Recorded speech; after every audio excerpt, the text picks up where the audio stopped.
Bonjour à toutes et à tous, ravi de vous retrouver ici pour le lancement de ce PEPR que nous avons monté avec Florent Kirchner. On va avoir un certain nombre de présentations, déjà quelques mots d'accueil.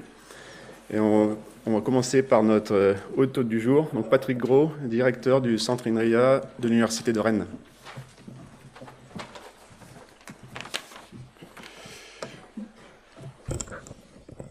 Bonjour à tous, c'est un plaisir pour moi, comme directeur du centre INRIA de l'Université de Rennes, de vous accueillir dans ce bel amphithéâtre. Le fait d'organiser cette réunion ici à Rennes, je dirais, c'est une reconnaissance de la place de Rennes sur le sujet du cloud. On situe assez précisément le début de l'informatique à Rennes, puisque c'est en 1970 que les deux premiers professeurs ont été recrutés pour lancer un enseignement en informatique, à la fois à l'université de Rennes 1 et à l'INSA de Rennes. Sur ces deux professeurs, l'un d'eux, Jean-Pierre Verjus, était un spécialiste de parallélisme et de ce qui est devenu la distribution après. Bon, alors, on n'utilisait peut-être pas tout à fait les mêmes mots dans les années 70, mais dès le départ, les préoccupations autour du calcul parallèle ont été très présentes à Rennes. Et puis, ça a été le début de beaucoup de travaux avec tout un tas de personnes. On peut citer Jean-Pierre et Michel Banâtre, Françoise André, Michel Rénal, Thierry Priol, etc., qui maintenant sont partis, mais qui ont lancé des travaux importants dans ce domaine, avec une convergence entre tout ce qui était les systèmes d'exploitation, les systèmes distribués, l'algorithmique distribuée parallèle et la programmation de tous ces systèmes. Rennes a aussi joué un rôle important dans ce qui s'est appelé les journées C-Cube. Alors ça, c'est le début des années 80, avec bien entendu des complices dans la chose. Je pense en particulier à des collègues de Paris et de Grenoble qui ont été très actifs sur ces sujets. Il y a eu à Rennes aussi le portage d'un certain nombre de projets européens qui ont, je pense, été très marquants pour la communauté. Je pense en particulier au réseau d'excellence Core Grid entre 2004 et 2008, qui a vraiment fédéré la communauté au niveau européen, qui a été suivi par le projet européen intégré XstreamOS 2006 à 2010, et puis le projet Contrail de 2010 à 2014, qui ont été des initiatives extrêmement structurantes où les collègues rennais ont joué un rôle majeur dans la coordination de ces projets. Alors, le mot cloud a été prononcé pour la première fois à Rennes en janvier 2007, dans la première réunion du projet XstreamOS, où un collègue d'Amsterdam a dit « Ah, il y a un nouveau terme qui est arrivé, il va falloir faire attention à ce qui se tourne autour de là ». Donc c'était Thilo Killman. Et dès l'année suivante, en 2008, on voit le mot cloud apparaître dans le rapport d'activité des équipes locales. C'est devenu un sujet de recherche pris en tant que tel.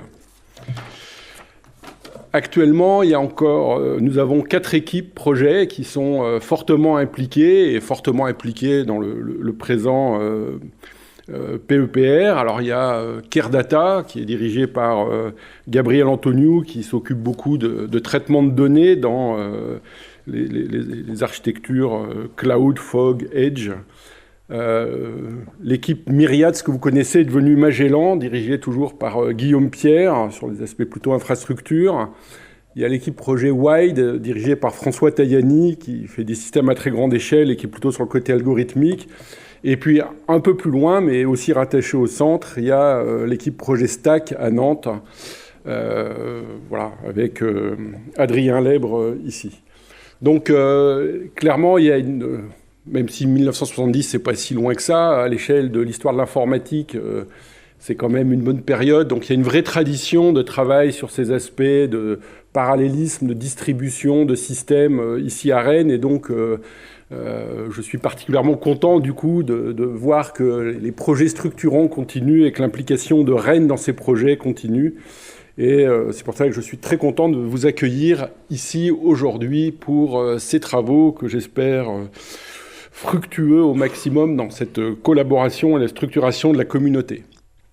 Alors, nous allons faire une expérience de virtualisation puisque nous allons accueillir l'invité de marque du jour. Je vous propose d'accueillir Marina Ferrari, qui est secrétaire d'État au numérique, qui malheureusement ne peut pas être présentielle, mais nous a envoyé sa présence virtualisée, au sens cloud du terme.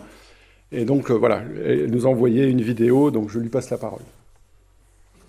Monsieur le Président Directeur Général, cher Bruno, Madame la Directrice Générale de la Recherche Technologique, chère Julie, Mesdames et Messieurs, je regrette vivement de ne pas pouvoir être présente aujourd'hui avec vous au centre INRIA de l'Université de Rennes pour le lancement officiel du PEPR Cloud. Le cloud est au fondement de notre économie numérique et à ce titre un domaine prioritaire pour lequel nous avons bâti une stratégie nationale. Le développement d'une offre française et européenne de services cloud revêt un double enjeu de souveraineté numérique et de compétitivité économique. Notre stratégie est ambitieuse et l'intervention de l'État, vous le savez, part de la recherche pour aller au déploiement des solutions cloud, y compris via la commande publique. J'ai d'ailleurs annoncé récemment le lancement d'un appel à projets visant à soutenir le renforcement de l'offre de services cloud en même temps que le lancement du PIEC Cloud à Bruxelles. Pour lever les verrous technologiques qui freinent l'émergence des offres cloud de demain et ainsi s'assurer la maîtrise des technologies du cloud, nous devons investir dans la recherche publique et des technologies telles que le stockage efficace ou l'orchestration des nœuds de calcul distribués. Ces travaux sont indispensables pour réaliser des avancées significatives sur la performance, la sécurité et la frugalité des infrastructures et services cloud. Naturellement, pour atteindre cet objectif, le programme doit consacrer une attention toute particulière à son impact via le transfert des solutions innovantes issues de la recherche vers l'industrie. Je remercie chaleureusement INRIA et le CEA pour la conception et le copilotage de ce projet de recherche doté d'une enveloppe budgétaire de 51 millions d'euros sur 7 ans et plus particulièrement les copilotes du programme. Place à la recherche désormais, je vous souhaite une bonne journée de lancement et surtout 7 années de recherche prometteuse et de résultats fructueux.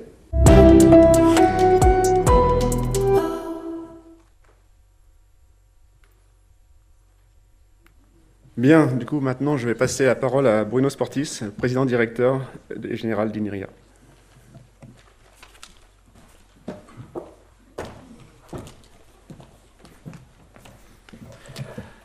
Merci Frédéric. Bonjour à toutes et à tous. Je vais faire des saluts protocolaires très rapides. Monsieur le président de l'Université de Rennes, voilà, chers collègues, je vais faire ça très rapidement. Je suis évidemment très heureux d'être là.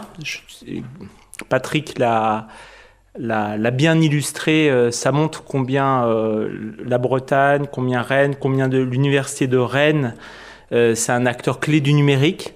On parle aujourd'hui de cloud, on a souvent eu l'occasion de venir parler de cybersécurité. Je vois Florent Kirchner aussi qui est parmi nous.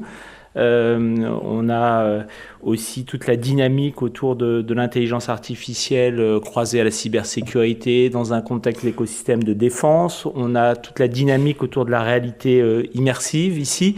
Voilà, donc ça montre, s'il en était besoin, qu'au-delà du rappel historique de Patrick, ici on est sur une terre du numérique.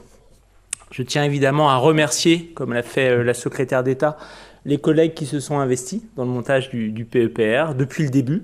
Je comprends mieux pourquoi tu es parfois moins présent sur Grenoble, Frédéric. Donc je tiens à remercier bien sûr Frédéric, je tiens à remercier Florent, qui au début était là au titre du CEA. Je tiens à remercier Adrien Lèbre, je tiens à remercier Jean-Noël Patillon aussi, puis tous les collègues qui se sont investis dans le montage de ce programme prioritaire de recherche. Alors, c'est un PEPR, donc on est dans la saison de lancement des PEPR. Il y avait l'intelligence artificielle la semaine dernière à Grenoble. Il y a beaucoup d'entre nous qui y étaient. Il y avait le lancement du PEPR sur la robotique organique il y a quelques semaines à Montpellier. Il y en a eu d'autres. C'est un PEPR, le PEPR Cloud, qui est assez exemplaire de mon point de vue parce qu'il est très très mûr et il illustre beaucoup de points qu'on cherche à porter les uns et les autres.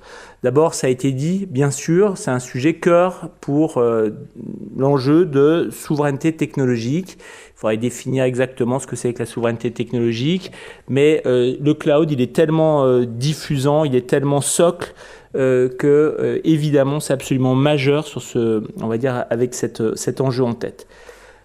Le PEPR Cloud, tel qu'il a été monté, il porte une vision qu'on est un certain nombre à vouloir mettre en avant, qui est une vision intégrée du numérique, au-delà des silos technologiques. L'État peut avoir tendance aussi à construire les silos technologiques du numérique, alors qu'on sait que les dynamiques du numérique sont intégrées. Et le PEPR Cloud, même s'il est intitulé Cloud, il porte cette vision parce qu'on sait qu'avec une colonne vertébrale autour du continuum, Cloud to Edge, entre guillemets, on sait que ça va irriguer plusieurs autres communautés scientifiques, plusieurs autres sujets du numérique, de l'IA, au calcul de performance. J'ai vu plusieurs collègues venant des communautés du HPC aussi dans la salle. Donc il y a cette vision intégrée, cette vision de bout en bout, avec un rôle clé du logiciel, des algorithmes. Parce qu'un des sujets qui est derrière la dynamique du cloud, c'est le déploiement, la conception et le déploiement de systèmes massivement géodistribués. Et pour les exploiter, vous savez que les algorithmes, les logiciels vont jouer un rôle clé. C'est aussi une vision intégrée de la conception à l'exploitation dans le cadre des partenariats avec, au-delà de la communauté académique, avec les acteurs de notre écosystème industriel. Il y en a plusieurs qui sont parmi nous aujourd'hui. Et on a un très beau écosystème industriel qui n'est pas un écosystème d'hyperscaler, mais qui est en train de se construire à travers le comité stratégique de filière numérique de confiance, avec des acteurs comme NumSpot, comme Outscale, comme OVH Cloud, comme Scaleway, comme plein d'autres, et avec lesquels la communauté académique a des liens également très forts, et on aura à l'occasion de ce PEPR Cloud.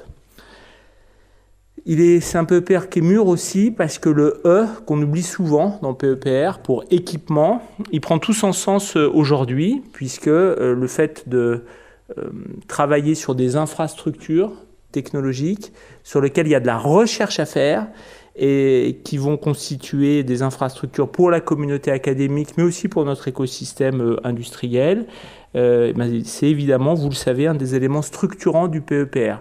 Vous savez que c'est articulé, vous savez sans doute que c'est articulé avec la première infrastructure numérique européenne au titre de l'ESFRI, à savoir Slices, je vais y arriver.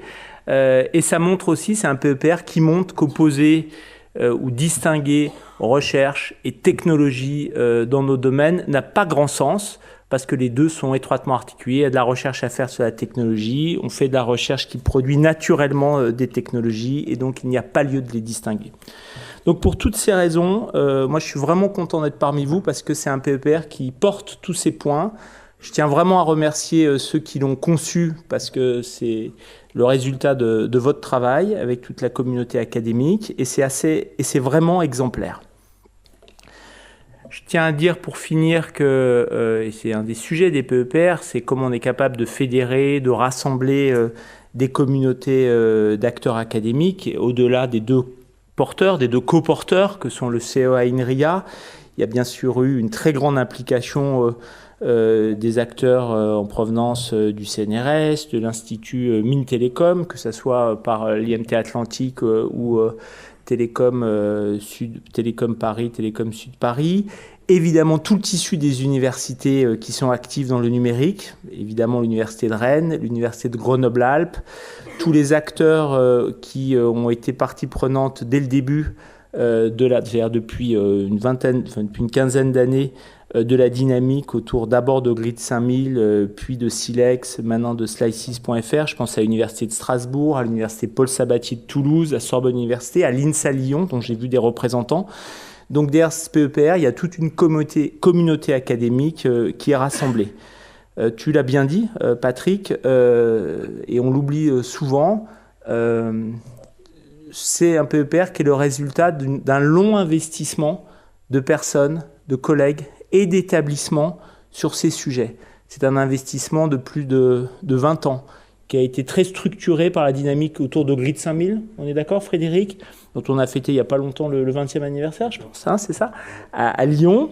Et derrière, c'est la communauté, quel que soit le nom qu'on lui attribue, des systèmes distribués qui est derrière. Et c'est la réussite, c'est la permanence, c'est le succès de la communauté française des systèmes distribués qui permet à un PEPR cloud d'être initié aujourd'hui. Voilà, donc moi je suis vraiment content, je tiens à vous souhaiter plein de succès sur 7 ans et je dois surtout vous remercier pour tout ce qui a été fait. Merci à tous.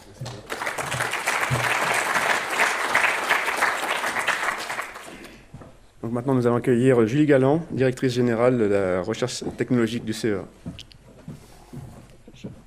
Bonjour, attends, je ne suis pas directrice générale, le formule du général. Voilà. Bonjour à tous, bonjour mesdames et messieurs, chers collègues, monsieur le président de l'Université de Rennes, cher Bruno.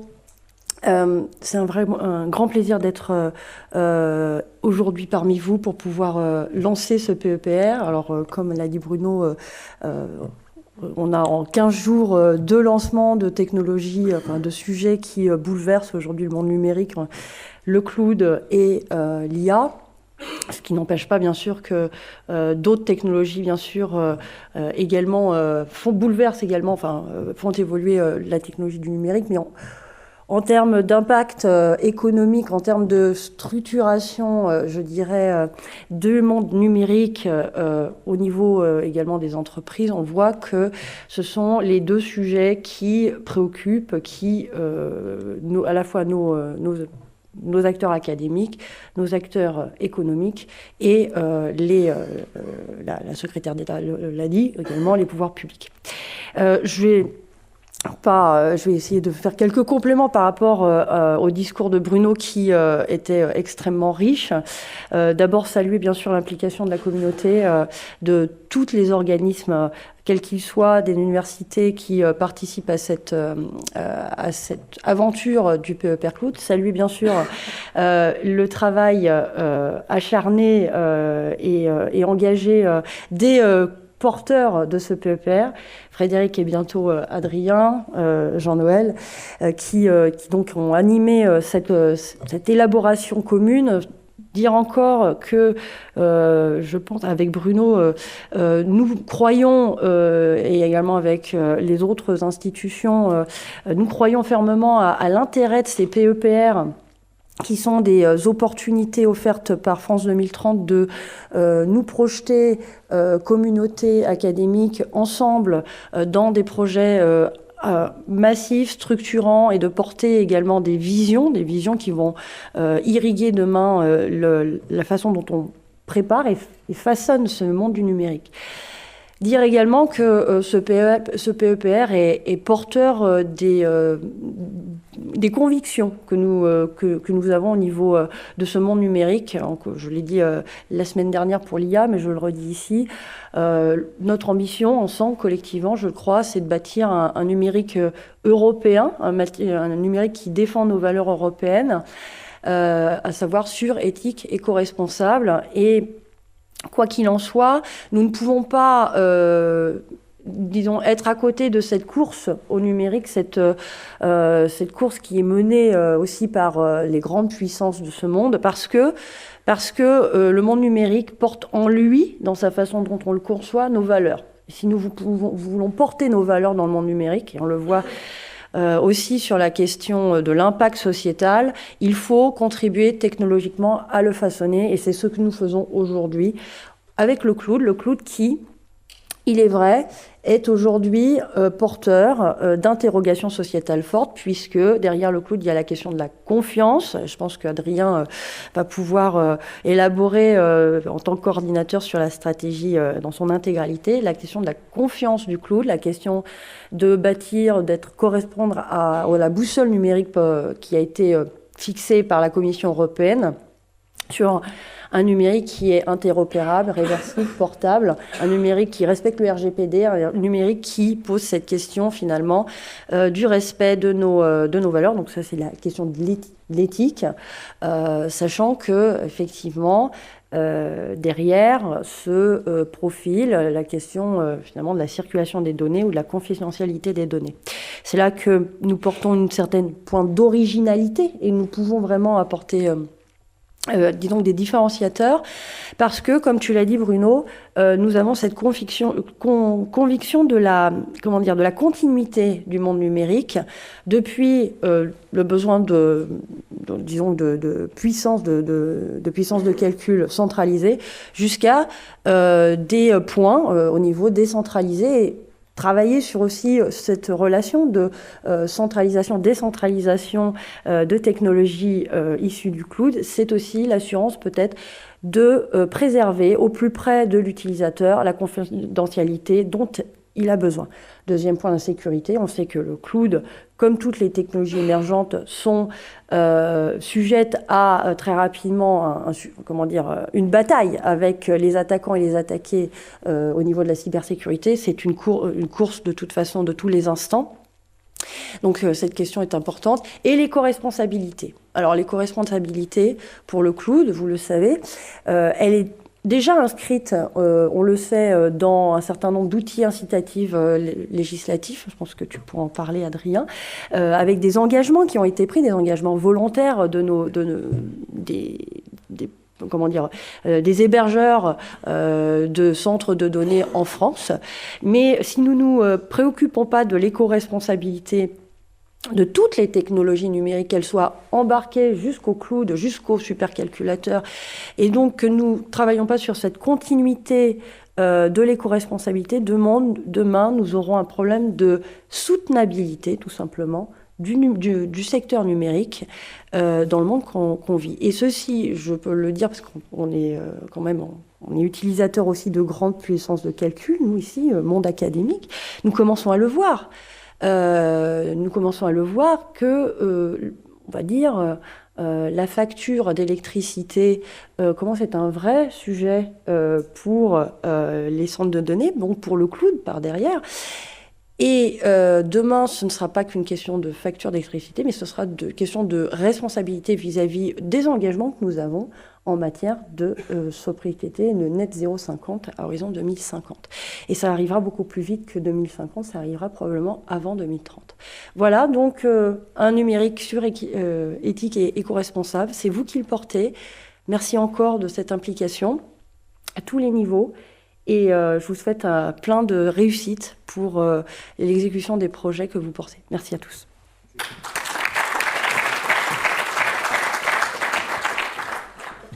Pour terminer cette séquence de démarrage, on a Adrien Laroche, coordinateur national de la stratégie d'accélération cloud.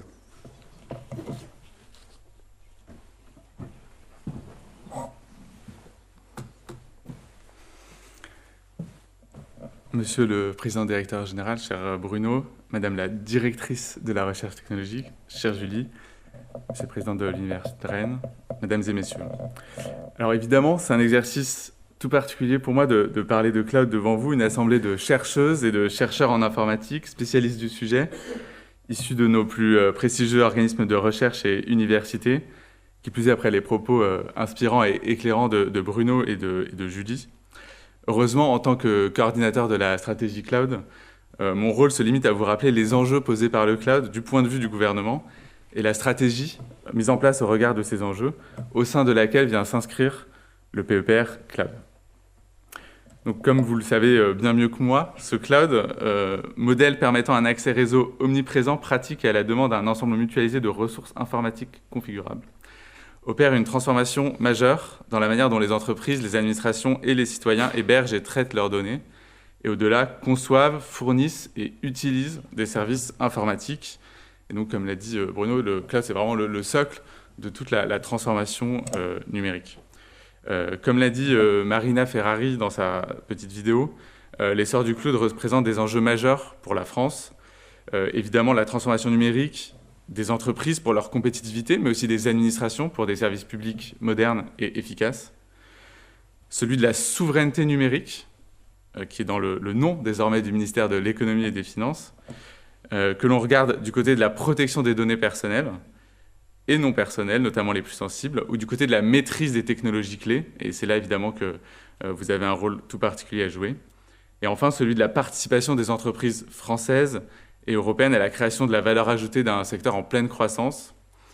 Et je pense que vous avez tous vu ce fameux graphique du Synergy Research Group, où on voit que les fournisseurs de cloud européens n'ont en Europe que 13% de part de marché. Et donc la stratégie cloud du gouvernement, c'est en quelque sorte se réveiller, se ressaisir collectivement face à cette situation. Et aujourd'hui, on peut dire... On mentionnait le PEPR IA, que l'arrivée en fanfare de l'IA générative nous fait ressentir qu'avec encore plus d'acuité, cette situation de dépendance dans laquelle se trouvent malheureusement la France et l'Europe.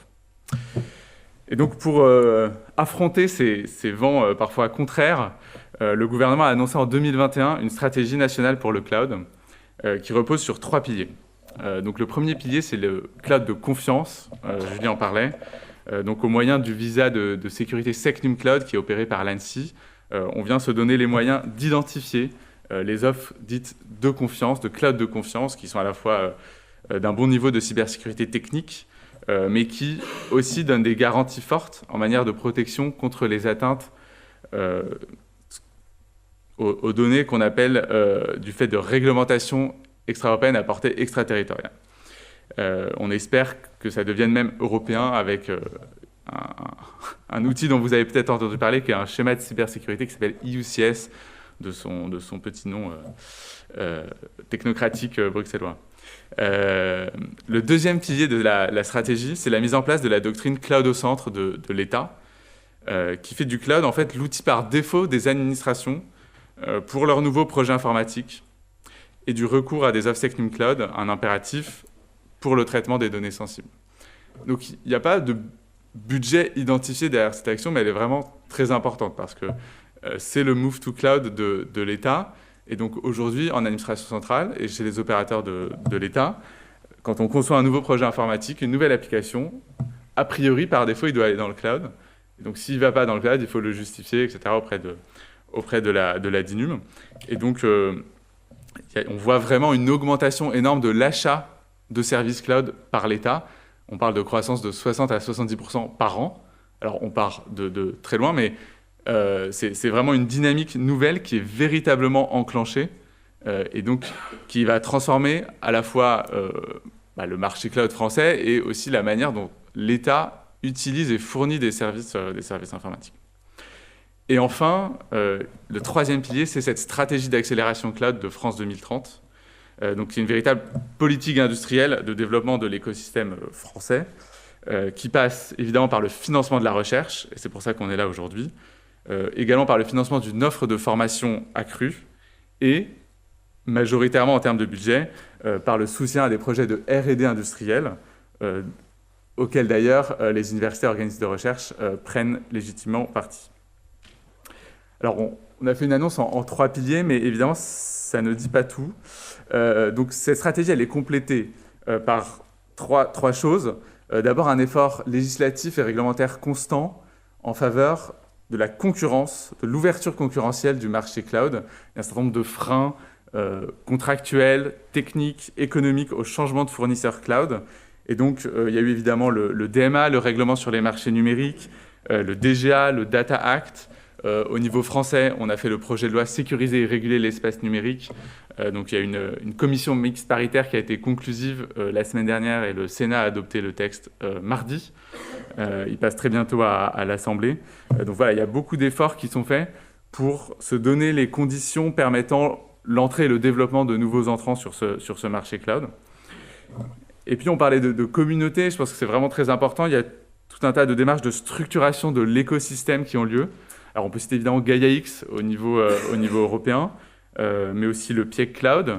Et puis évidemment, le PEPR fait partie de ces démarches de structuration de l'écosystème et je vais y revenir.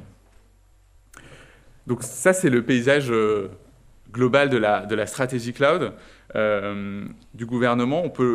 Julie mentionnait la partie enjeux environnementaux.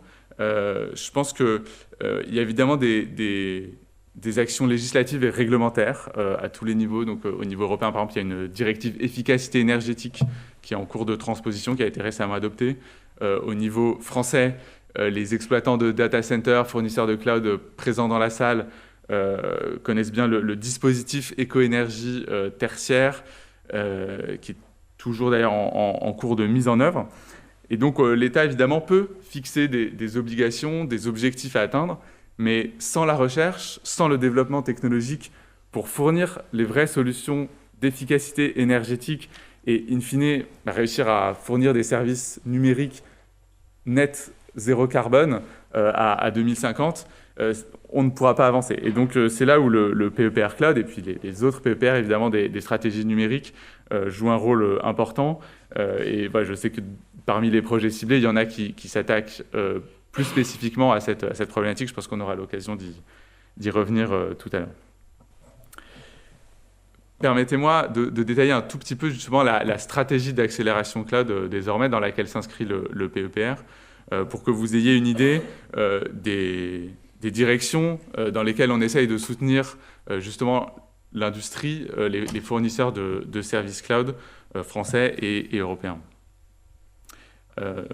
Donc on a presque 3 ans de recul désormais. Tout d'abord, il y a eu un appel à manifestation d'intérêt en 2021 qui a permis de soutenir 18 projets sur un peu toutes les thématiques du continuum Cloud Edge, avec beaucoup d'implications des partenaires de la recherche. Donc sans doute certains d'entre vous faites partie de certains de ces projets. On a aussi soutenu des projets de suite collaborative cloud menés par WIMI, Jamespot et Interstice, pour ne pas les nommer, pour les aider dans leur passage à l'échelle. Et un petit travail qu'on aura collectivement à faire, sans doute, c'est de les rapprocher du PEPR exploratoire ensemble, qui a été lancé par ailleurs et qui est sur des problématiques communes. Au niveau européen, il y a évidemment le PIEC Cloud, qu'on a eu la chance et le plaisir de lancer enfin à Bruxelles le 21 mars dernier. Donc un petit peu comme le PEPR, il y a une gestation assez longue, mais ça y est, c'est parti. Donc il y a 3 grands projets français menés par Orange, Atos et Amadeus, accompagnés, je le redis, de laboratoires et de PME. Et c'est en fait 109 entreprises et organisations de recherche issues de 12 États membres au niveau européen qui se lancent collectivement dans des projets de R&D pour préparer le cloud de demain, exactement autour du concept d'un continuum Cloud Edge, multi-fournisseurs, sécurisé et évidemment très responsable d'un point de vue environnemental. Et donc ça rejoint complètement les grands axes de recherche du PEPR. Par ailleurs, on a aussi accompagné, ou on accompagne 48 startups et PME dans leur montée en compétences cyber et on essaie de les accompagner potentiellement jusqu'à la qualification Secnum Cloud. Donc c'est un dispositif d'accompagnement qu'on a conçu avec l'ANSSI et évidemment aussi en lien avec la stratégie cyber. Et donc ça, c'est plus pour faire en sorte qu'au-delà des services d'infrastructure que vous connaissez, on ait une vraie richesse de services de type SaaS qui soit aussi dans l'écosystème du cloud de confiance. Encore deux points. Donc, il y a tout un axe sur la circulation des données au sein des filières autour de Gaia-X. Alors, c'est une couche plus applicative, évidemment, par rapport à la plupart des sujets qui seront abordés dans le PEPR. Mais si on reprend les objectifs de loin, en fait, on se rend compte qu'il s'agit là aussi de sortir de la logique de concentration des données entre les mains de quelques acteurs dominants et de favoriser des architectures plus distribuées, permettant malgré tout la circulation des données nécessaires à la transition écologique, à la transition numérique des filières économiques de la France et de l'Europe. Et enfin, il y a un projet de renforcement de l'offre de formation qui s'appelle La tête dans le nuage, dont le chef de file est l'université de Grenoble-Alpes, peut-être certains de ces membres qui sont dans la salle, qui a été soutenu dans l'AMI Compétences et Métiers d'avenir. Et très dernièrement, donc Marina Ferry le disait dans la vidéo, on a lancé un nouvel appel à projet. Alors vous allez me dire, mais pourquoi encore un appel à projet? L'idée était double. Premièrement, faire en sorte que l'offre de cloud de confiance, donc, qui a commencé à progresser, mais dont on attend encore plus, répondre véritablement aux besoins des grands projets cloud de l'État et les aider dans ce sens, avec la DINUM qui va jouer un rôle clé de définition et de validation de cibles techniques. Voilà, donc je pense que vous avez tous entendu la polémique sur l'hébergement du F-Data Hub.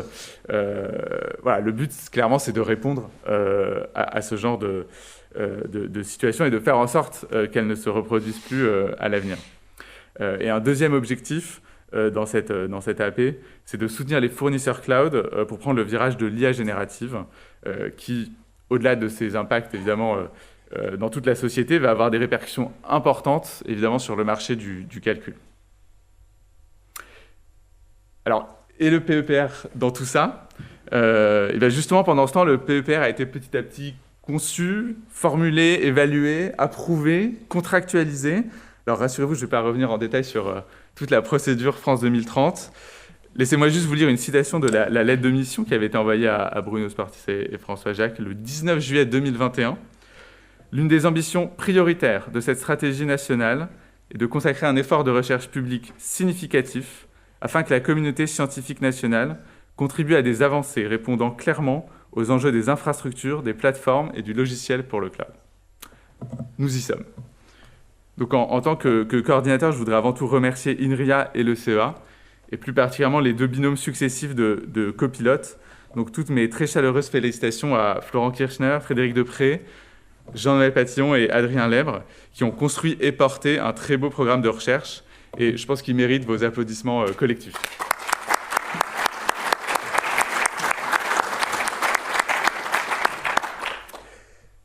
Je souhaite également remercier l'ANR, et en particulier Thomas Noël, qui a été l'instructeur de ce PIEC, et donc qui a pu être exigeant avec les porteurs, mais qui en réalité a aussi fait avancer sans répit le processus. Et donc merci beaucoup Thomas, je ne sais pas où il est.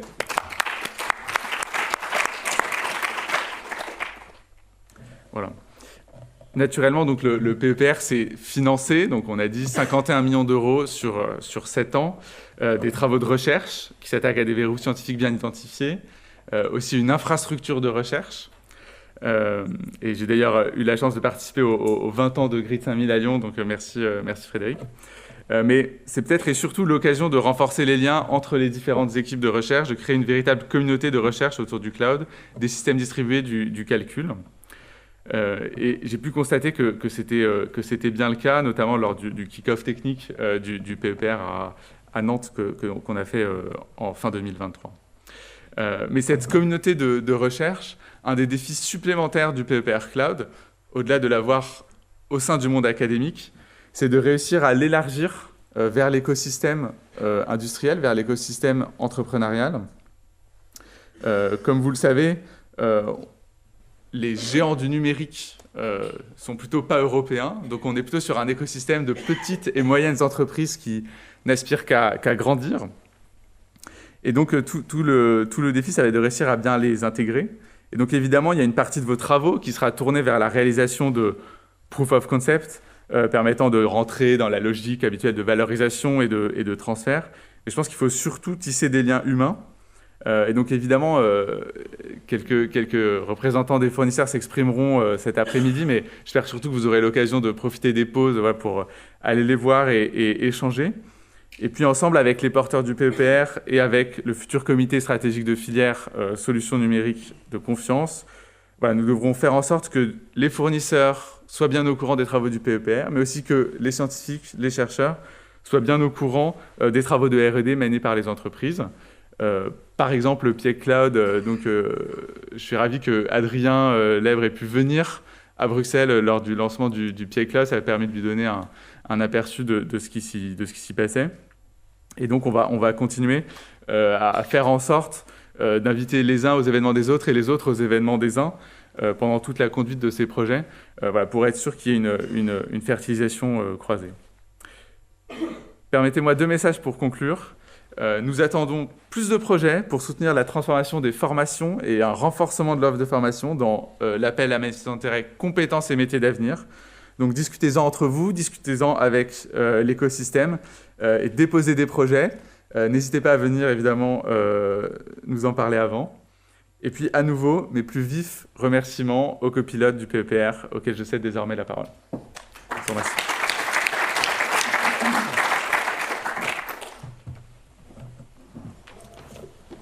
Bien, on va démarrer cette séquence de présentation du projet et de sa genèse. Donc évidemment, j'ai oublié des aspects logistiques, désolé Anne. La journée est enregistrée et il n'y aura pas de questions en distanciel. Il y aura une pause à l'issue de la présentation du projet dans son ensemble. Ce que j'aurais dû faire au départ, mais le stress du lancement m'a fait oublier ça.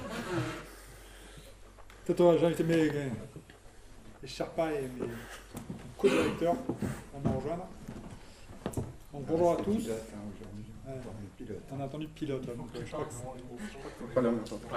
Merci, excuse-moi Patrick. Voilà, je tenais à avoir les 4 personnes sur scène. Remercier Frédéric et Florent pour les travaux qu'ils ont fait au départ.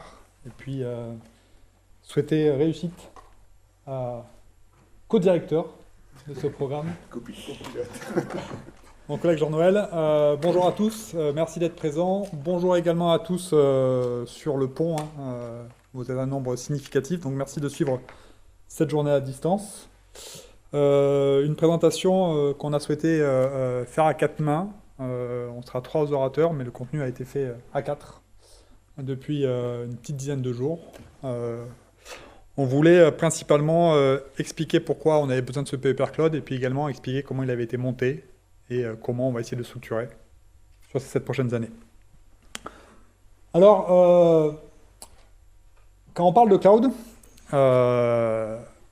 c'est un mot qui a, comme il a été évoqué par Patrick en 2007, mais si on regarde un peu les infrastructures au niveau numérique, il y a une infrastructure qui est assez connue, c'est celle que vous voyez en haut à gauche, qui était une infrastructure utilisée par un acteur clé de notre quotidien aujourd'hui, qui servait principalement à faire du ranking de pages. Je vous laisserai deviner de qui je parle. Et puis, 20 ans plus tard, on peut voir que ces infrastructures, aujourd'hui, elles ne font plus uniquement du ranking, elles vont héberger des services du quotidien, des services comme par exemple la plateforme Amélie, ou des services de divertissement, comme le fameux Netflix. Et donc, on est passé de quelques machines dans une salle à en fait des vrais bâtiments structurés avec de l'ingénierie, des bâtiments qui sont assez conséquents. Donc, plusieurs d'entre vous connaissent certainement l'image que vous avez en bas à gauche. Pour ceux qui ne la connaissent pas, je vous invite à regarder la taille des voitures. Ça vous donne à peu près une idée de la taille du bâtiment. Et donc, forcément, quand vous mettez près d'un demi-million de machines dans un bâtiment comme ça, il y a énormément de problématiques. Donc même si on a fait énormément de progrès, aujourd'hui, il y a encore des défis scientifiques et techniques ouverts. Donc des défis au niveau de la tolérance aux pannes. Plus vous rajoutez des machines, plus la panne devient la norme. Et donc, il va falloir être capable d'apporter des garanties formelles sur le bon fonctionnement de nos applications, quelle que soit la panne qui peut intervenir. On va également avoir encore des travaux autour de la performance. Comment on fait pour optimiser ces infrastructures. Pareil, je reviendrai par la suite dans le détail, mais si je regarde d'un point de vue système, ces fameux serveurs, en fait, encore aujourd'hui, ils sont principalement pilotés, quand on regarde à la granularité du serveur, par un système Linux. Système Linux qu'on utilise également pour piloter certains de nos portables. Donc même s'il y a eu quelques évolutions, on reste quand même sur des systèmes d'exploitation qui sont plutôt généralistes. Donc là, l'académie encore, le monde académique, œuvre pour des changements majeurs, notamment avec un vieux concept qu'on appelle Single System Image, qui est en train de faire son revival dans les années 2006. Tout à l'heure, Patrick a évoqué Patrick Gros. Alors, je ne sais pas si c'est un signe ou pas, mais merci Christine, puisqu'en fait, j'ai pu participer à ExtremeOS, et déjà à l'époque dans ExtremeOS, on voulait essayer de virtualiser ces data centers au sein de cette notion de Single System Image. Donc l'idée, c'est plus de travailler sur un OS qui a la granularité d'un serveur, mais d'un OS qui va être à la granularité d'un data center. Donc le data center devient une unique machine qu'on va pouvoir programmer comme on programme nos machines simples. Et puis ça a été évoqué par les intervenants précédemment, des problématiques de sécurité, de privacy, de confidentialité des données, et puis également des problématiques de frugalité, donc avec tout l'impact écologique et l'empreinte énergétique des applications qui vont s'exécuter sur ces machines. Alors c'est pareil pour ceux qui sont habitués un peu à mes présentations que je fais dans différentes écoles de jeunes chercheurs. C'est une image que j'utilise depuis maintenant 2013. Alors c'est rigolo parce que je l'ai réactualisée il y a que 3 jours. Vous avez ici en fait une vue du même acteur qui faisait du ranking tout à l'heure, d'un point de vue satellite. Et donc le data center avec la taille des voitures que je vous ai montré tout à l'heure, il est juste ici. Donc là je vais le nommer, c'est le premier data center de Microsoft à Quincy. Et en fait, 10 ans plus tard, c'était pas assez grand. Et donc ici, vous avez l'extension de ce data Microsoft. Vous allez retrouver également les infrastructures de Yahoo et de Dell. Et en fait, si vous allez sur le site de cette ville, de Quincy, le mantra de la ville, c'est là où l'agriculture rencontre la technologie. Alors pourquoi ? Parce qu'en fait, vous avez ici une rivière avec de l'énergie hydraulique, de l'énergie électrique produite par des systèmes hydrauliques. Et c'est une énergie en fait qui est peu coûteuse. Et comme ça a été évoqué tout à l'heure, un des nerfs de la guerre de ces hyperscalers, c'est la facture électrique. Et donc, sur une zone où quelque part, en fait, il n'y a pas d'usagers, eh ben, on se retrouve avec une partie conséquente de nos infrastructures numériques. Alors ça pose un problème, parce qu'en fait, si j'utilise encore une fois ce service de ce même acteur, eh ben, j'ai 21 heures de vol d'avion pour aller de Quincy à l'INRIA de Rennes, où on est aujourd'hui. Alors vous allez me dire, 21 heures, pourquoi il nous parle de l'avion? Parce qu'en fait, aujourd'hui, si demain je veux injecter une quantité de données considérable dans les infrastructures à Quincy, la solution, c'est les transporteurs comme DHL, FedEx ou La Poste. Et en fait, vous allez demander un ordre à ces hyperscalers. Ils vont vous envoyer une sorte de mini-ordinateur qui est rempli de disques durs. Vous allez les recevoir par La Poste, vous injectez vos données dans ces disques durs et vous renvoyez tout ça dans le data center. Donc j'ai mis 21 heures. En fait, le délai qui est annoncé aujourd'hui par quelques hyperscalers, c'est de 4 à 5 jours ouvrés. Mais grosso modo, vous voyez très bien que si demain on veut faire des choses en temps réel, si demain on veut mettre en place les nouveaux usages, comme par exemple les villes intelligentes, les véhicules autonomes ou l'industrie du futur, eh bien, ce modèle qui a besoin de la puissance du cloud pour s'exécuter, en fait, il est plus viable. Et donc, on a besoin vraiment de casser et de proposer un nouveau modèle qui est totalement différent, qui en fait va être constitué en bout de chaîne par les hyperscalers, mais au plus près des usagers par des nouveaux opérateurs qui vont fournir en fait des data centers de beaucoup plus petite taille, mais qui vont pouvoir en fait apporter une capacité pour faire ces fameux traitements en temps réel ou ces traitements au plus proche des usagers. Alors comme ça a été évoqué par les intervenants précédents, si on n'a pas des GAFAM aujourd'hui en France, même si on a des acteurs qui commencent à se positionner au niveau international, notamment avec OVH Cloud, on a en fait plein de sociétés qui sont prometteuses, notamment Carnot Computing, qui en fait aujourd'hui est en train de devenir leader sur une position d'un marché où en fait ils vont créer des micro-data centers avec un concept qui sera évoqué plus tard dans la journée, où en fait ils sont également capables de récupérer la dissipation thermique pour chauffer des réseaux d'eau chaude. Un autre exemple de ces micro-data centers qui sont déployés peu à peu, c'est la solution déployée par Schneider Electric au pied de la Sagrada Familia à Barcelone, où en fait vous avez un container qui va être utilisé en fait d'une part pour gérer tout ce qui est relatif aux touristes, mais également à la construction du bâtiment. Alors, si demain on essaye d'opérer cette infrastructure, ben forcément on change la donne, on n'est plus sur un seul centre de données où on peut rationaliser plusieurs problématiques. En fait, on va augmenter les problématiques qui sont propres au cloud et sont propres à celles que j'ai identifiées tout à l'heure, comme par exemple la fiabilité. Cette fois-ci, j'ai encore un nombre de machines et de ressources qui sont beaucoup plus conséquentes, et sur un continuum, et surtout avec des hypothèses sur les réseaux qui ne sont plus du tout les mêmes. Autant dans un centre de données, vous avez des hypothèses de réseau qui sont fortes en termes de tolérance, de fiabilité, de performance. Du moment où vous allez passer sur un continuum, la dimension connectivité devient une critique, et donc vous allez considérer que la déconnexion devient la norme. Donc l'ensemble de l'algorithmique qui a été proposé en système distribué doit être revu. La manière dont on développe les applications de notre quotidien doit être revue pour considérer en fait que la déconnexion est la norme et que l'ensemble des applications qui vont être déployées sur ces micro-data centers doit être capable de s'exécuter localement, même en cas de panne. Donc fiabilité, sécurité. Sécurité, on va également augmenter les surfaces d'attaque. Alors ça peut être des choses totalement anodines, mais le vandalisme, voilà. Demain, vous avez des micro-data centers qui sont déployés un peu de partout. Ben, le vandalisme devient une vraie problématique parce que vous n'allez pas avoir un garde-chien devant tous les data centers. Donc encore une fois, ça c'est un type de panne qu'on n'avait pas forcément prévu. Comment on fait? Quel est l'impact au niveau de tolérance aux pannes, au niveau de dynamicité des infrastructures? Et puis également, quelles sont les autres attaques possibles dues à ce continuum numérique? La frugalité, donc là pareil, un effet de bord, c'est qu'on va avoir plus de micro-data centers. Donc quelque part, on peut augmenter l'empreinte énergétique de nos infrastructures, mais en même temps, on a plus de leviers d'action, puisque potentiellement, on peut avoir plus de sources en termes d'énergie renouvelable. Frugalité également au niveau de l'application, donc pas considérer uniquement la dimension matérielle, mais également regarder au niveau logiciel comment on peut intégrer cette notion de frugalité. Et puis enfin, une problématique autour de l'efficacité. Comment vous faites par exemple, un cas simple, les JO, demain, 10 000 caméras qui filment Paris en temps réel. Comment vous faites pour faire de l'analyse d'image si vous avez besoin d'en faire? Donc voilà un peu l'ensemble des défis, quelques défis en fait qui justifient pourquoi on a besoin aujourd'hui de refaire de la recherche en cloud. Alors comme le nom a été, comme ça a été indiqué tout à l'heure, le cloud, est-ce que c'est le bon terme? On ne sait pas. Aujourd'hui, on parle vraiment plutôt de continuum numérique.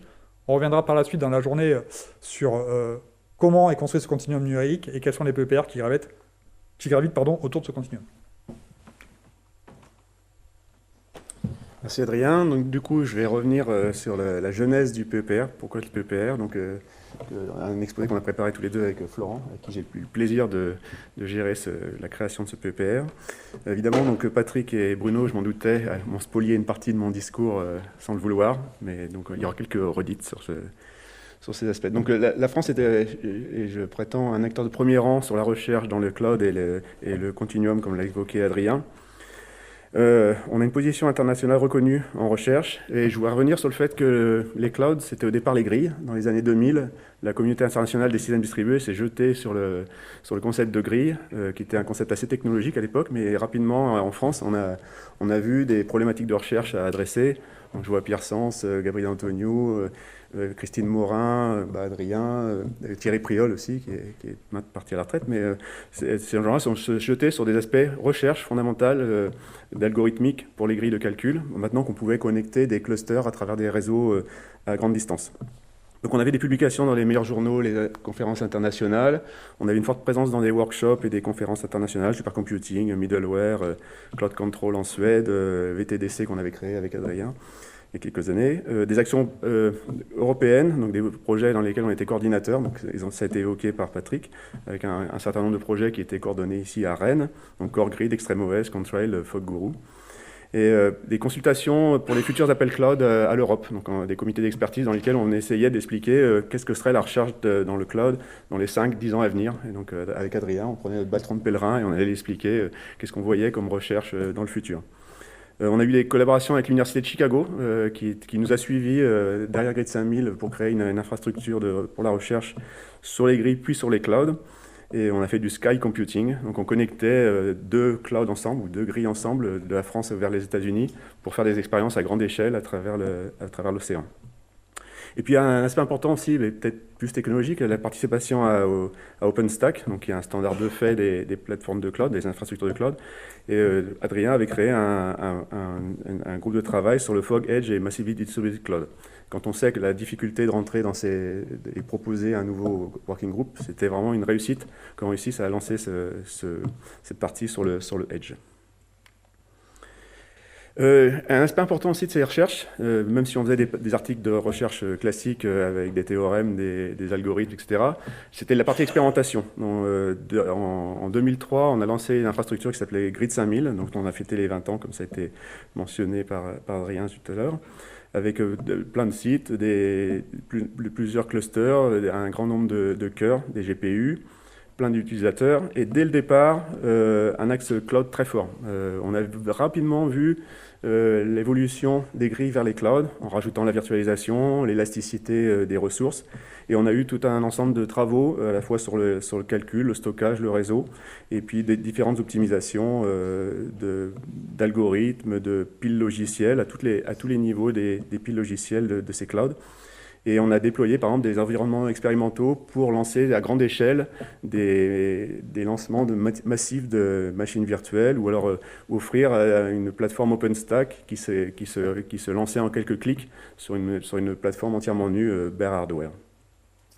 Donc cette partie expérimentation nous a permis de publier nos résultats théoriques en montrant en conditions réelles comment ça fonctionnait à grande échelle à travers toute la France. Donc il y aura plus tard une explication sur qu'est-ce que devient un Grid 5000, donc la partie européenne, Slice, et Slice FR, sa déclinaison française. Donc en 2021, on a eu une commande, donc je me souviens des discussions avec Akima Chaouchi qui est ici présente, et puis David Raboulet à l'époque, où il me demandait mais qu'est-ce que tu vois comme recherche dans le cloud, est-ce qu'il y a vraiment de la recherche, est-ce que tout n'est pas fait par les hyperscalers, par les fournisseurs d'infrastructures virtualisées en France aussi?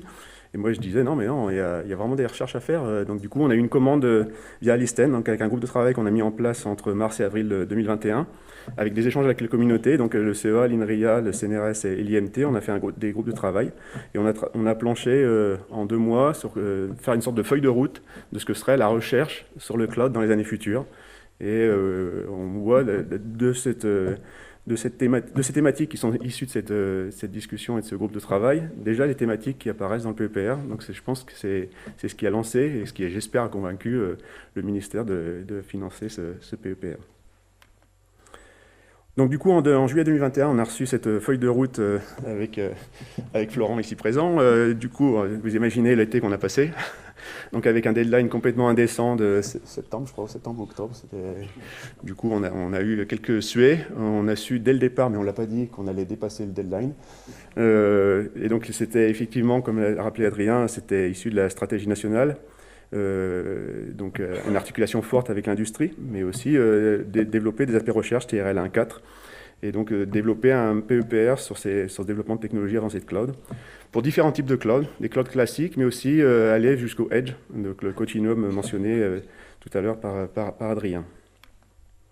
Donc la commande, je ne vais pas rentrer dans les détails évidemment, ça c'est la liste de tout ce qu'on devait faire on devait faire attention dans la création du PEPR, mais vous retrouvez certains éléments que vous verrez par la suite dans la présentation plus précise du PEPR, donc la gestion des infrastructures, les aspects matériels, la gestion de données, et des aspects transverses, ça a été mentionné par Julie tout à l'heure, la sécurité, l'énergie, la consommation électrique, et puis aussi de faire attention à l'expérience utilisateur, donc bien fournir des services, des couches logicielles qui soient adaptées à différents types d'applications. Donc on a mentionné l'IA, le calcul de haute performance, et il y en aura bien d'autres évidemment.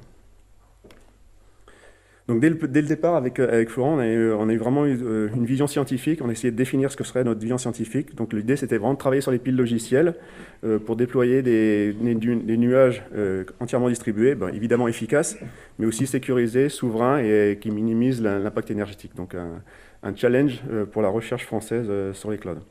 Donc on a vu des domaines de recherche à fort impact, donc gestion des infrastructures, gestion des applications, les aspects matériels, la sécurité, le contrôle de la consommation énergique. Et l'idée, c'était de proposer des conceptions de briques de base, donc comment superviser les clouds, virtualiser à tous les niveaux, le stockage, le matériel, avoir des outils et des méthodes pour déployer à large échelle sur des applications géodistribuées et des grandes applications.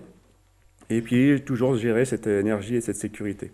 Et puis, l'idée aussi, c'est dès le départ, et donc ça, c'est ce que j'avais insisté donc, auprès d'Akima, encore ici présente, c'est d'avoir une infrastructure pour valider ça. Parce que, évidemment, si on développe des briques logicielles, mais qu'on doit les lancer sur des clouds qui ne sont pas forcément dédiés à l'expérimentation, c'est compliqué. Donc, dès le départ, on voulait capitaliser sur cette expérience de Grid 5000, puis de Slice pour avoir un financement d'une infrastructure permettant de valider ces artefacts et après de les transférer évidemment dans l'industrie. Mais si on reste au niveau algorithme, ça va être un peu compliqué d'avoir un transfert. Donc le fait d'expérimenter à large échelle et de prouver le bien fondé de la conception, ça permettait d'avoir ce transfert.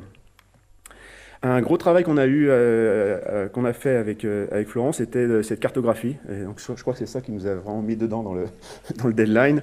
C'est qu'on a vraiment été très inclusif sur toute la communauté. Donc, on a travaillé dès le départ avec des chercheurs du CNRS, de l'IMT, des universités et des grandes écoles françaises. Et on a demandé à tout le monde, dites-nous quelles sont vos équipes, quels sont vos chercheurs parfois, qui font de la recherche dans des clouds, de près ou de loin. Et donc, du coup, on a fait cette cartographie pour lesquelles on a trouvé à peu près 60 équipes, environ 600 chercheurs. Donc là, vous avez un snapshot d'une partie d'un immense tableau qui rassemble toutes les équipes de recherche en France qui font de la recherche proche du cloud. Donc, ça va des réseaux aux grandes applications. Et donc à chaque fois, on avait les coordonnées, le nombre de chercheurs, permanents, non permanents, et les thématiques principales de recherche, et après des pointeurs vers leurs publications, vers leur page web. Donc ça, c'était vraiment fondateur du projet, parce qu'on a réussi à avoir une communauté très large, et puis de sélectionner, bien sûr, évidemment, parce qu'on devait avoir une stratégie, et puis restreindre un peu le nombre de participants, mais on a réussi à avoir vraiment quelque chose qui était vraiment complet, et ça a d'ailleurs été salué par plusieurs organismes. Et donc le découpage initial, donc ça c'est vraiment la première photo. Donc évidemment ça a évolué. Adrien va vous montrer vers quoi c'est devenu. Mais ça c'était vraiment la première idée qu'on a eue. Et donc vous retrouverez à peu près les contours du PEPR actuel. Donc avec des briques applicatives. Donc il ne s'agissait pas de porter des applications sur le cloud, ça n'a aucun intérêt. Enfin c'est intéressant en soi, mais c'est pas le fondement du projet. C'était montrer l'impact d'un type d'application sur les briques logicielles et les algorithmes en dessous, sous-jacents du cloud. Par exemple, je prends l'IA, comment on va faire du federated learning efficace et qui ne consomme pas d'énergie sur un cloud. Et quel impact ça aura sur les piles logicielles. Je cite l'IA, mais c'est valable pour le HPC et bien d'autres. Gestion applicative, comment on gère les applications, comment on gère les infrastructures, ça a été regroupé par la suite, comment on supervise ces applications, comment on utilise l'IA pour traiter les données issues de cette supervision, et après les aspects évidemment matériels, parce que le matériel a de plus en plus d'importance, on a des processeurs dédiés, la virtualisation à tous les niveaux, et après ces aspects transverses, énergie, sécurité, et aussi des aspects algorithmiques distribués plus classiques. Et en dessous, ce banc d'essai, cette infrastructure, pour valider ces artefacts logiciels développés dans le PEPR. Merci Frédéric. Donc c'est à ce moment-là à peu près où Jean-Noël et moi, on a rentré dans l'écosystème. En gros, le papier et le modèle théorique avaient été fait par Florent et Fred. Et après, ils nous ont dit qu'il faut le mettre en œuvre. Donc comme l'a dit Fred, en fait, l'installation globale de ce PEPR, elle reprend pas mal la figure qui a été présentée par Fred. Je vais, dans un premier temps, retirer la brique du bas Silex, je reviendrai par la suite tout à l'heure.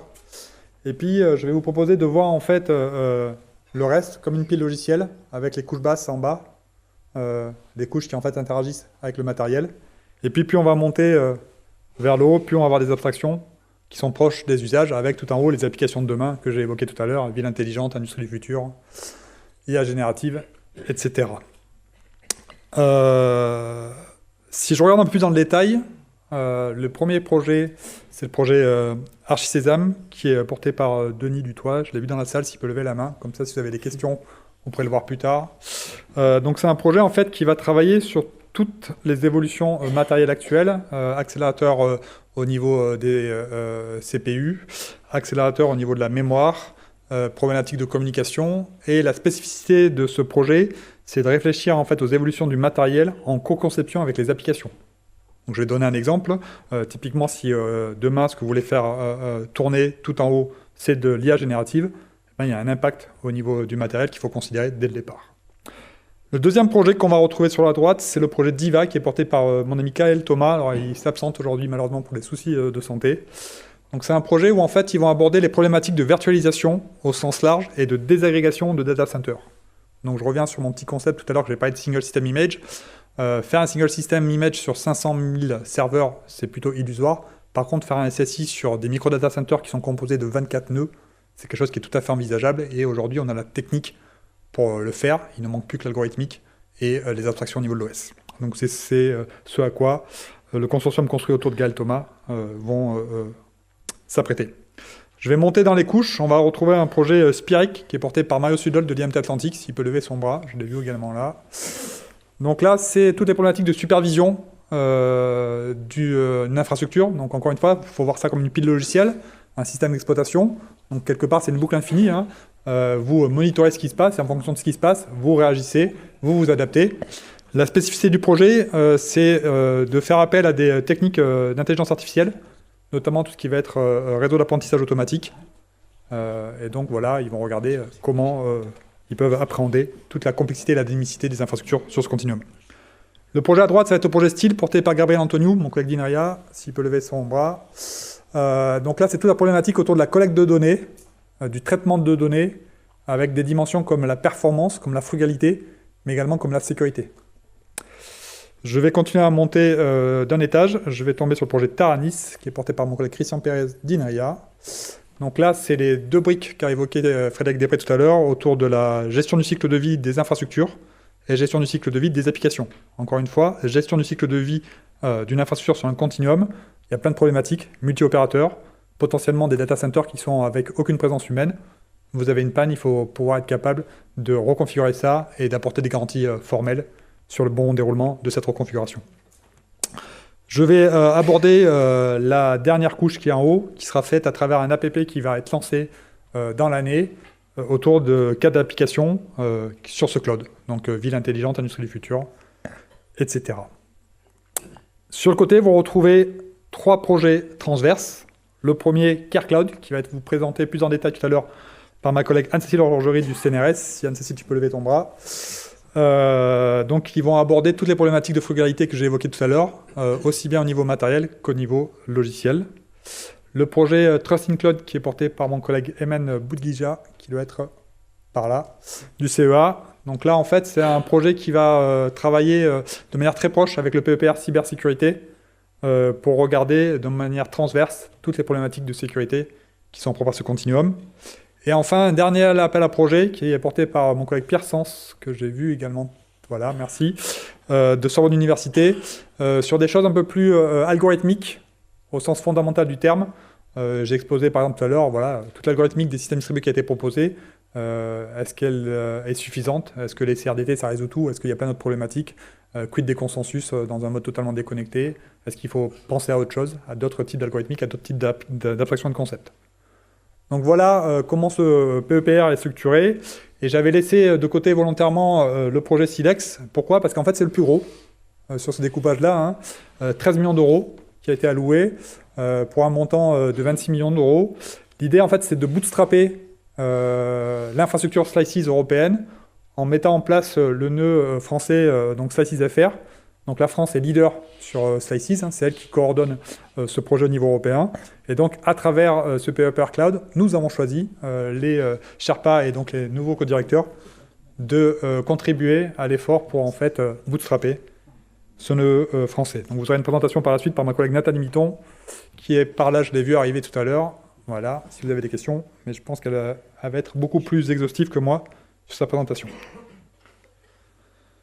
Donc vous avez ici une autre représentation de ces projets sous forme un peu plus quantitative. Aujourd'hui, 46,3 millions ont été provisionnés par l'ANR sur les différents projets cibles que j'ai évoqués, pour un total en fait de 88 millions d'euros. Donc grosso modo, 50% est financé par l'ANR, le reste par les instituts. Comme l'a dit Frédéric, un projet qui se veut inclusif. On va retrouver des partenaires de chacun des ONR, donc INRIA, les universités, CNRS, IMT, INSA, j'en oublie certains. On a même le groupement Renater qui intervient au niveau du projet Silex. Des chiffres qui sont plutôt, pour moi, impressionnants. J'ai du mal, à chaque fois que je les vois, je suis toujours impressionné par ça. 106 thèses, près de 50 ans de postdoc, full-time, plus de 100 ans d'ingénieur, et près de 20 ans de support. Donc moi, c'est des chiffres, à chaque fois que je les vois, je m'en lasse pas, et comme comme on le pourra cet après-midi, on pourra les mettre en exergue avec les autres PEPR. Merci. Donc, pour évidemment gérer ces 106 thèses, ces centaines d'années de travail, on a été amené à monter évidemment une gouvernance qu'on espère, alors même si là on voit qu'il y a des boîtes partout, mais qu'on espère le plus light possible et le moins inclusif possible. Donc, cette gouvernance, alors, elle tourne quand même alors, je dois avoir faux, non? C'est de l'autre côté. Non, c'était pas là. Oui, pardon. Ah oui, non, mais je suis en avant. Ah oui, j'ai tout bougé, quoi. Je suis pas dans le bon sens, hein. Pas... Ah merde. Bon. Ah oui, mais j'arrive toujours pas à voir le. Bon, j'ai pas le pointeur. Mais c'est... Est-ce que c'est pas un pointeur en fait? Laisse appuyer. Ah. Et tu pointes les. Ah wow, c'est trop fort. Donc, le cœur de la gouvernance, c'est quand même la direction opérationnelle qui va travailler au jour le jour, donc avec évidemment un cœur de responsables projets qui vont être portés par les deux organismes, mais aussi un soutien de l'ensemble de la communauté. Alors, elle a été largement évoquée, mais donc je la reliste une dernière fois. Évidemment, l'INRIA, le CEA, mais le CNRS, IMT, France Université, les 10 et puis les écoles d'ingénieurs, le CDFI. Donc l'ensemble de ces universités, de ces organismes vont être présents dans la direction opérationnelle. Donc la direction opérationnelle, elle a vraiment un rôle majeur puisque c'est elle qui va être en interaction avec l'ANR sur les rendus, c'est elle qui va être évidemment en première ligne pour travailler avec les porteurs de projets prioritaires tels que les a définis Adrien il y a un instant. Et donc avec, on va le voir tout à l'heure, des travaux qui vont être rythmés tout au long de l'année. C'est elle qui va être aussi évidemment en lien avec le comité de pilotage et les autres comités, le comité stratégique sur lequel je vais revenir. Donc le second organe, c'est évidemment le comité de pilotage. Donc le comité de pilotage, il est formé par les deux organismes qui sont pilotes. Alors on peut dire pilotes. Qui sont pilotes et donc qui vont avoir un vrai rôle d'orchestrateur, de validateur, de suivi de la stratégie, d'animateur de cette stratégie. Et donc ça va être ça. Et cette stratégie, elle va être définie en lien avec le comité stratégique. Donc on retrouve, alors je ne vais pas les relister l'ensemble des partenaires académiques que j'ai listés tout à l'heure, mais dans le comité stratégique, on a inclus aussi un ensemble de partenaires industriels qui vont être là pour nous aider à vraiment définir la stratégie. Alors le PEPR dure 7 ans, il faut quand même le dire, et donc on est dans un domaine qui bouge très vite. Et donc, évidemment, cette stratégie, il faut qu'on soit suffisamment agile et rapide pour pouvoir la suivre ou voir la devancer.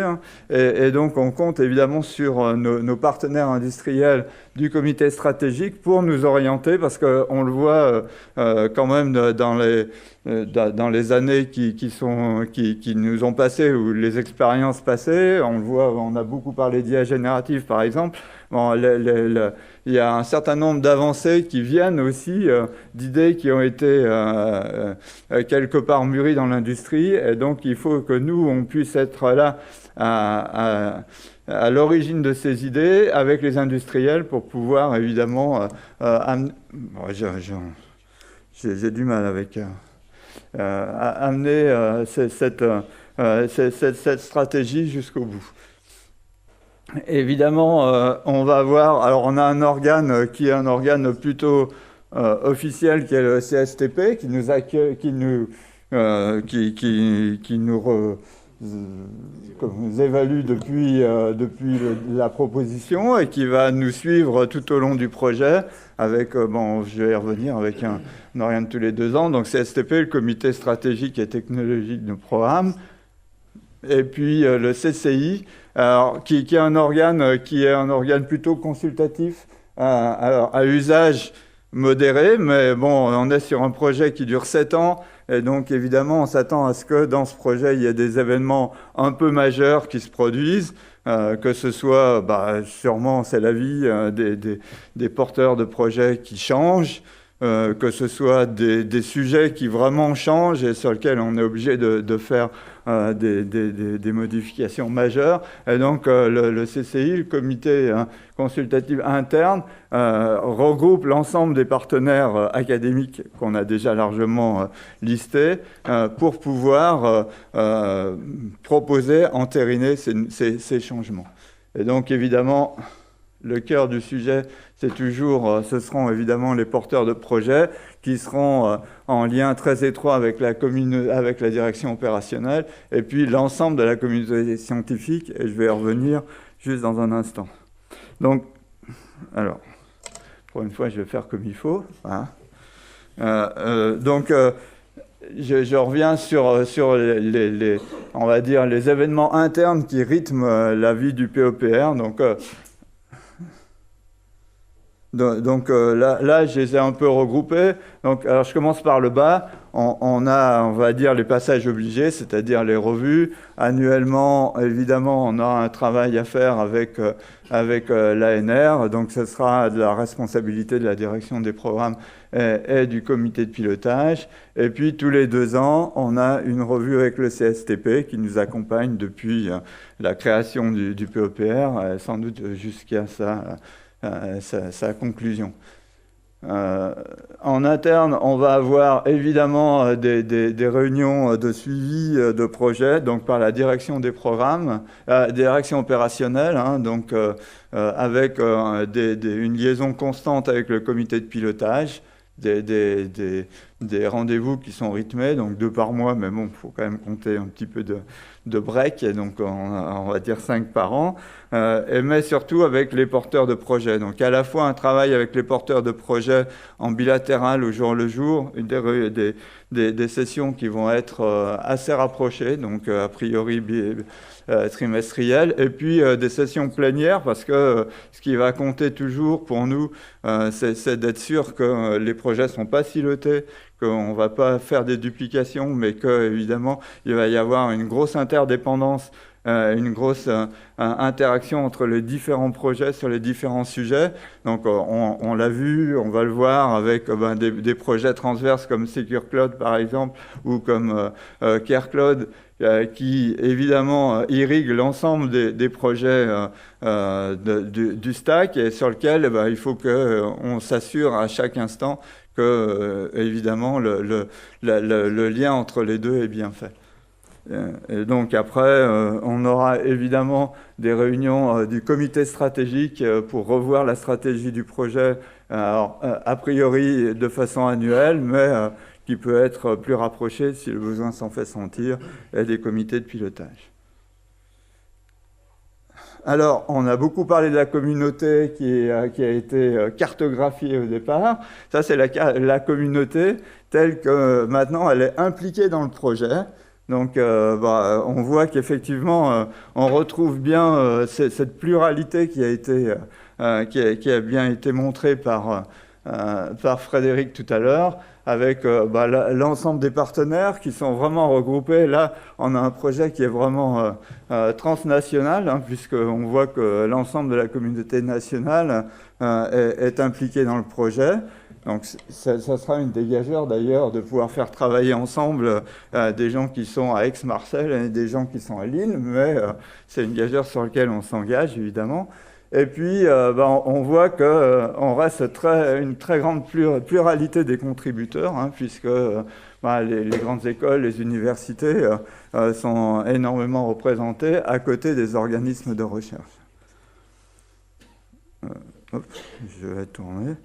Alors, j'allais dire, Adrien a présenté les projets, c'est-à-dire a présenté, j'allais dire, quelque part un teaser de la seconde partie de la matinée, puisqu'on va parler des projets un peu tout à l'heure. Moi, je vais faire un teaser de l'après-midi, plutôt de l'après-midi. Et donc, je commence par les liens avec la communauté. Donc, je commence par les POPR. Donc, on va les retrouver cet après-midi. Effectivement, on a, comme ça a été mentionné, des liens très forts avec un certain nombre de POPR. Donc, le premier, c'est évidemment le POPR Réseau du futur. Puisque, évidemment, on va dire, le cloud se conçoit dans un univers d'infrastructure numérique, c'est-à-dire une infrastructure réseau qui est capable de le supporter.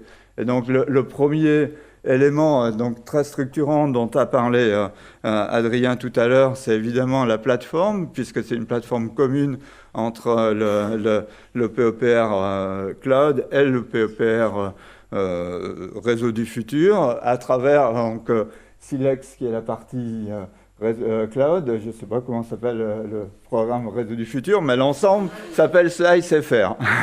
Donc voilà, qui regroupe, et avec des gens qui ont déjà commencé à travailler énormément ensemble, de façon assez régulière, entre les deux communautés, pour pouvoir monter ce SliceFR. Mais on va sûrement, ça va être redit tout à l'heure cet après-midi, mais il y a un certain nombre de domaines scientifiques et techniques sur lesquels, évidemment, on a une grande proximité avec le POPR Réseau du futur. Hein, j'ai mis virtualisation, énergie, sécurité, sur lequel on va revenir. De la même façon, on l'a vu, on est évidemment...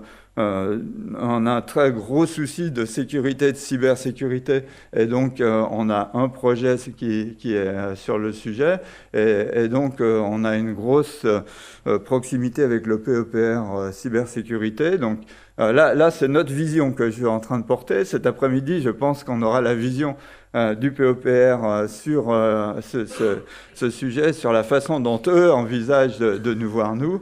Mais donc, on a un certain nombre de projets qu'on voit dans le POPR cybersécurité, que ce soit Secure Compute, que ce soit SecureVal,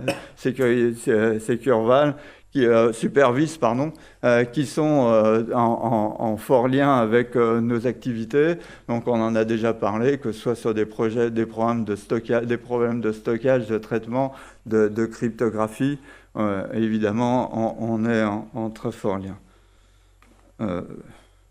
On a parlé d'intelligence artificielle, donc évidemment le POPR-IA, sur lequel on a été forcément presque tous présents la semaine dernière. Donc on a de très forts liens à la fois pour l'utilisation de l'IA dans un certain nombre de nos projets, pour l'optimisation des ressources, de stockage, etc. Pour l'usage, et donc ça a été mentionné, je pense, par Adrien sur un certain nombre d'outils comme l'apprentissage fédéré, mais on aura l'occasion d'en reparler cet après-midi en tout cas. Il y a aussi effectivement avec les nouveaux instruments de l'IA, en particulier l'IA générative, qu'on voit aujourd'hui, ce sont des instruments qui sont énormément portés par les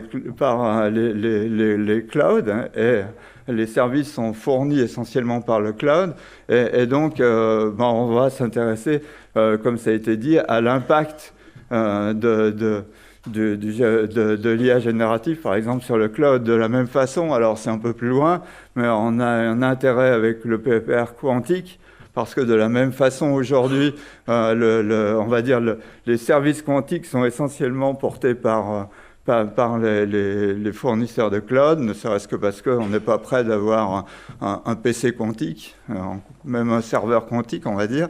Et donc, évidemment, il faut qu'on s'intéresse, nous aussi, à l'impact de la fourniture de services quantiques à l'intérieur du cloud sur l'intégralité du logiciel et du matériel cloud. Sinon, évidemment, on n'a pas, quand je parle de quantique, mais donc il s'agit de calcul aussi, donc on a forcément un intérêt avec le POPR NumPex sur le HPC, ne serait-ce que parce que de plus en plus le HPC utilise des outils du cloud. Je mentionnerai qu'un seul, c'est le projet européen sur l'EPI par exemple, qui vise à développer un processeur pour le HPC à base de technologies RISC, qui sont évidemment des technologies qui sont essentiellement utilisées à l'intérieur du cloud aujourd'hui. Donc j'ai déjà mentionné un certain nombre de choses. Il y en a d'autres, énormément d'autres que je n'ai pas encore mentionné. On pourrait parler du POPR en émergence sur le numérique éco-responsable, par exemple. On a le projet Care Cloud, évidemment. Et donc, je pense qu'on aura une grosse proximité avec ce futur POPR. On est aussi en lien avec des POPR qui sont plus applicatifs. Donc là, j'ai mentionné, et on en parlera cet après-midi, l'agroécologie numérique. J'aurais pu aussi mentionner la santé numérique avec l'INSERM et INRIA, par exemple, ou voire même le futur POPR sur robotique et machines intelligentes, qui va nous lier sur des espaces de données, parce que la robotique et les machines intelligentes aujourd'hui vont être connectées sur des espaces de données, et donc sur des systèmes à type de cloud. Et donc, j'ai juste terminé avec une question sur ce sujet-là, c'est-à-dire que on va sûrement nous mettre en place des référents pour interagir avec les autres POPR. J'ai eu la chance, alors ça doit être il y a 2 semaines, d'assister à une session entre le POPR électronique et le POPR réseau du futur. C'est super bien, mais si on fait ça sur tous les POPR que j'ai listés aujourd'hui, je pense qu'on va passer notre vie à faire des sessions communes, et il n'y a que les thésards, les centaines de thésards qui vont travailler, ce qui serait quand même fort dommageable. Donc j'espère cet après-midi qu'on sera en mesure de faire émerger des idées sur une façon d'interagir qui soit plus plus simple et qui soit moins chronophage.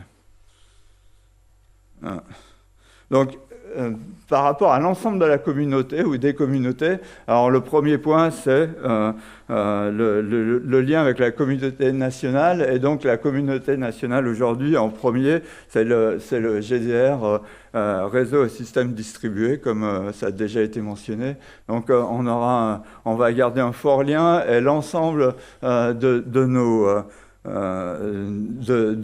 nos événements, on va essayer de le faire en lien avec cette communauté pour essayer de ne pas être, que l'un ne cannibalise pas l'autre ou de ne pas être trop chronophage en essayant de dupliquer un certain nombre de choses. Donc je mentionne les événements qu'on a déjà planifiés et prévus. Alors, il n'est pas très beau, mais bon, je n'ai pas réussi à trouver mieux. Ça représente une année, en fait, voire un peu plus, puisque certaines sont sur plusieurs années. Donc, évidemment, le premier, ce sera le PEPR Cloud Days, qui sera un événement dans lequel l'ensemble des porteurs de projets, des projets, viendront pour, présenter les avancées dans les projets, les preuves de concept qui ont été montrées et continuer à réfléchir sur la suite à amener au projet ou les nouveaux preuves de concept à développer, voir comment les transférer, que ce soit à l'industrie ou que ce soit via des systèmes open source.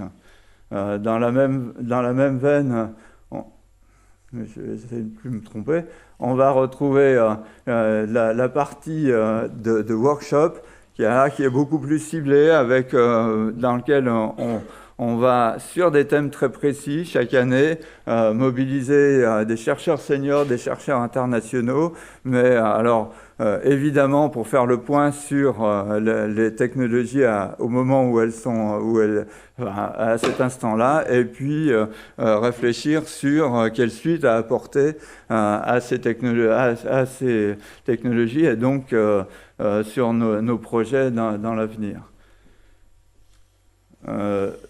Alors, ces deux événements, donc que ce soit une conférence internationale, donc on a prévu d'en faire une tous les 3 ans, ou que ce soit une école de jeunes chercheurs, c'est vraiment des événements qu'on va faire en lien avec le GDR, mais aussi avec l'ensemble de la communauté internationale, afin d'essayer de se connecter. Enfin, c'est pas la peine qu'on crée une nouvelle conférence internationale de plus. Ce qu'on va essayer de faire, c'est de se connecter à une très grande conférence internationale et essayer de faire en sorte que tous les 3 ans, on puisse en avoir une qui soit en France, sur laquelle on puisse évidemment œuvrer et porter l'ensemble de nos résultats. Et puis, je vais parler aussi du PEPR Cloud Industrial Day, qu'on organisera une fois par an, sur lequel, évidemment, petit 1, on apportera les résultats de notre recherche annuellement devant les industriels, mais on gardera des temps d'échange, bien sûr, pour ne pas se contenter d'avoir des inputs des industriels via le comité stratégique, mais bien des réactions un peu à chaud sur les résultats qui sont présentés et comment est-ce qu'ils peuvent être réutilisés. Alors, j'essaye. Donc, au niveau européen, donc je ne vais pas reparler de SlideFR, de Slice ARI, donc, qui est la partie du projet européen dans lequel participe notre infrastructure de recherche. Mais évidemment, on va rester en lien avec l'ensemble des appels à projets. Aujourd'hui, on a été déjà très impliqué dans... alors, je ne sais pas comment il faut prononcer le cadre dans DataSpace, mais je vais dire DataSpace, le CSA sur le sujet, sur les sujets suivants. Et donc, évidemment qu'on va enrichir l'ensemble de nos projets de participation dans des projets européens forts. Et puis, on va continuer à avoir un lien très fort avec l'ensemble des grands réseaux. Donc ça a déjà été mentionné, GaiaX, ManufacturingX, les OSC pour l'ensemble des données ouvertes, sur lequel, évidemment, on va continuer à travailler. Et j'ai été... Non, j'y arriverai pas. J'ai été trop vite. Alors, aussi, évidemment, ça a été mentionné plusieurs fois, on a un très fort lien à établir avec la communauté du monde socio-économique. Donc, j'ai mentionné déjà la participation des industriels. Alors, le CSTP, c'est plus de l'évaluation que de la stratégie, mais on compte beaucoup sur eux dans le comité stratégique, évidemment. Mais en dehors de ça, on a vu, il y aura évidemment une journée POPR Cloud Day industriel qui sera organisée. Il y a ça a été mentionné, la plateforme, je pense, qui est un lieu d'échange à l'intérieur de la communauté, pour les membres de la communauté, mais aussi un lieu d'échange avec les industriels, puisqu'ils peuvent retrouver à la fois des mécanismes qu'ils ont eux chez eux, et puis donc la façon dont nous, on peut interagir avec eux. Et puis, évidemment, le lien, ça a été mentionné, on en reparlera sans doute cet après-midi, sans doute avec la communauté industrielle dans son ensemble, et peut-être à réfléchir avec le CSF, évidemment, solution du numérique responsable, je crois que c'est ça le nom officiel, je ne suis pas sûr. Et puis, peut-être à réfléchir, on en parlera cet après-midi, mais comment faire mieux? Et donc, bon, on peut avoir des journées de travail, on peut avoir sur certains sujets des hackathons qui peuvent être organisés avec des idées des industriels.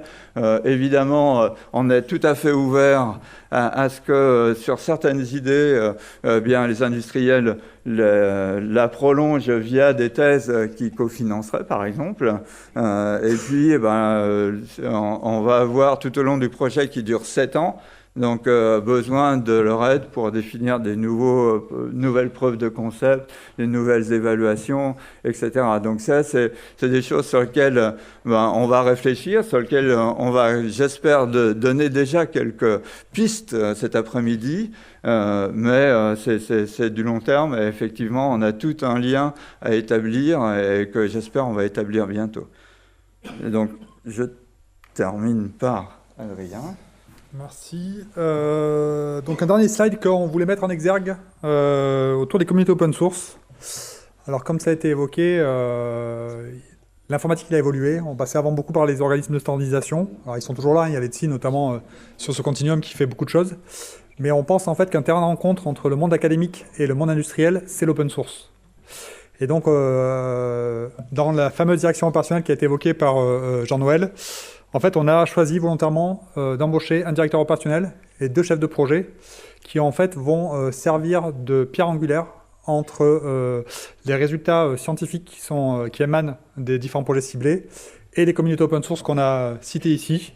Donc, on est déjà en contact avec plusieurs d'entre elles, notamment plutôt fortement impliquées entre l'Open Infra Cloud Native et DevTools. On est en train de regarder au niveau de la Fondation Apache, plus pour tout ce qui est autour des gestions de données, comment on peut avoir des contacts.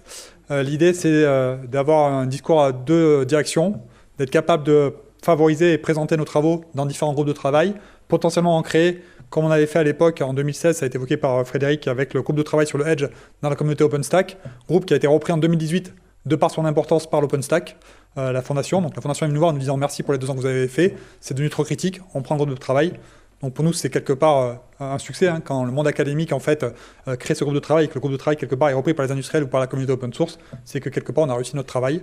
Donc on a cette vraie volonté et également on a cette volonté de rester en contact avec les industriels pour prendre en compte les défis auxquels ils font face aujourd'hui et également prendre en compte toute la vélocité de ces écosystèmes open source. Et donc pour nous, c'est également un dernier objectif, au-delà des publications académiques, qui reste l'objectif numéro 1, mais vraiment d'avoir un pied présent et voir un rôle de leadership sur certaines questions dans ces communautés open source. Et je conclurai la présentation sur ça. Donc, merci. Donc, vous avez eu une présentation globale du projet, sa genèse et son futur, quasiment. On avait prévu une pause qu'on va réduire à 10 minutes chrono, et pour reprendre par la présentation de 3 des projets du PEPR, plus en détail.